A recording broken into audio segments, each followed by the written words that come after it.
नमस्कार दोस्तों, हमारी आज की कहानी का नाम है दर्द। सलोनी बेटा। सरोजनी जी ने कई बार आवाज़ लगाई, फिर वो खुद ही आगे बढ़कर दरवाज़ा खटखटाने लगीं।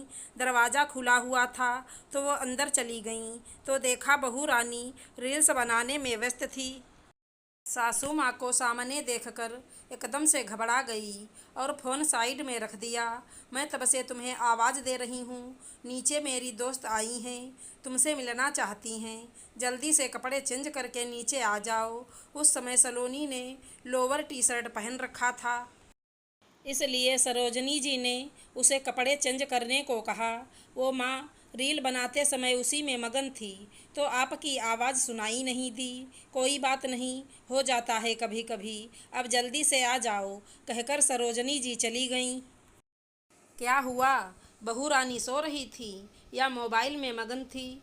जो तुमने इतनी आवाज़ें दी फिर भी नहीं सुनाई पड़ा, आखिर में तुम्हें उसके रूम में ही जाना पड़ा। ये आजकल की लड़कियां ऐसी ही होती हैं, इन्हें मोबाइल के आगे कुछ नहीं सूझता। ये भी अकल नहीं लगाती कि अब मायके में नहीं ससुराल में हैं। सरोजनी जी की सहेली पूनम जी ने तंज कसा। पूनम, अब इतनी सी बात का बतंगड़ क्या बनाना, अभी बच्ची ही है, धीरे धीरे सीख जाएगी। वो बहू है तो इसलिए मैं उसकी इस बात के लिए उसे चार बातें सुनाऊं। इससे अच्छा है कि उसे खुद ही इस बात का एहसास हो जाए। वो बहू है तो मैं उसे दोष दूँ? आजकल अपने ही बच्चे कौन सा मोबाइल के आगे कुछ समझते हैं। मेरी बिटिया रानी तो सोकर उठती हैं तो सबसे पहले मोबाइल पकड़ती हैं। आजकल बच्चों का यही लाइफ स्टाइल हो गया है। पहले उनकी पढ़ाई लिखाई मोबाइल से होती है, फिर जॉब में भी मोबाइल की ज़रूरत। वो लोग भी क्या करें। वैसे मेरी बहू स्वभाव की बहुत अच्छी है, हर बात में मुझसे राय ज़रूर लेती है। अरे वाह सरोजनी, तू तो एकदम मॉडर्न विचारों वाली सासू माँ बन गई है, जिसे बहू की गलती गलती नहीं नजर आती है। बताए दे रही हूँ, अभी से इतना सर पर मत चढ़ा, वरना 4 दिन में सर पर नाचने लगेगी। तू कहाँ बहू की बराबरी बेटी से कर रही है।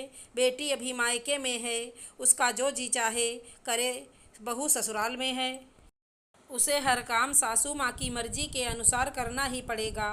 पूनम, ये तू कैसी भेदभाव वाली बात कर रही है।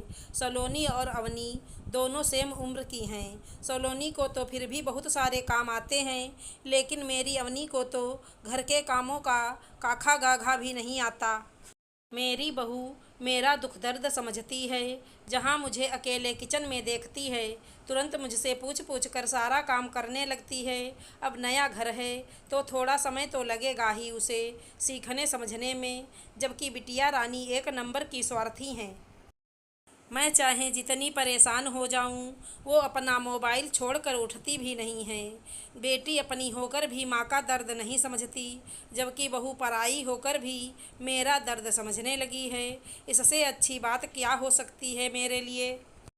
मैं भी उसकी हर बात में दखल अंदाजी नहीं करना चाहती, जो उसे अच्छा लगता है अगर थोड़ा समय अपने मन का कर लेगी तो कोई हर्ज भी नहीं है, मुझे तो कोई बुराई नहीं नज़र आ रही है। तब तक सलोनी भी चाय नाश्ता लेकर आ गई। उसने उन दोनों की पूरी बातचीत सुन ली थी। अपनी सासू माँ की बातें सुनकर उसका मन उनके लिए श्रद्धा से भर गया। उसे लग रहा था कि उसकी डांट पड़ेगी, क्योंकि मायके में तो माँ से बहुत डांट पड़ती थी। यहाँ तो सासू माँ होकर भी कितने प्यार से मेरा पक्ष रख रही हैं। उनकी दोस्त उन्हें कितना भड़का रही थी, लेकिन उन्होंने पीठ पीछे भी एक भी बात उसके विरुद्ध नहीं बोली। उसने नाश्ता रखकर सबसे पहले पूनम जी के पैर छुए और नाश्ता दिया तो पूनम जी आश्चर्य से चिली पोटैटो लेते हुए बोलीं, ये तुमने बनाए हैं? जी आंटी, माँ ने बनाना सिखाया है, मुझे तो कुछ भी बनाना नहीं आता था। अरे वाह, सास बहू की जोड़ी तो बड़ी मस्त है, मुझे तो बहुत कुछ सीखने को मिला। आने वाले दिनों में मैं भी ऐसी ही समझदार सासू माँ बनूंगी, जो सबके सामने अपनी बहू की बुराई नहीं तारीफ करे। सलोनी से मिलकर चाय नाश्ता करके पूनम जी अपने घर चली गईं और इधर सलोनी ने सासू माँ की बातें सुनकर मन ही मन सोच लिया था, अब से वो मोबाइल को कम समय देगी। सासू माँ के साथ हर काम सीखने में ज़्यादा समय देगी। वो जल्दी से सरोजनी जी के गले से लिपट कर बोली, थैंक यू सो मच माँ, मुझे प्रोटेक्ट और पैम्पर करने के लिए। आई लव यू कहते हुए उन्हें प्यार भी कर लिया। बदले में सरोजनी जी ने आई लव यू टू बच्चा कहकर उसके गाल थपथपा दिए। आशा करती हूँ हमारी कहानी अच्छी लगी होगी। धन्यवाद दोस्तों।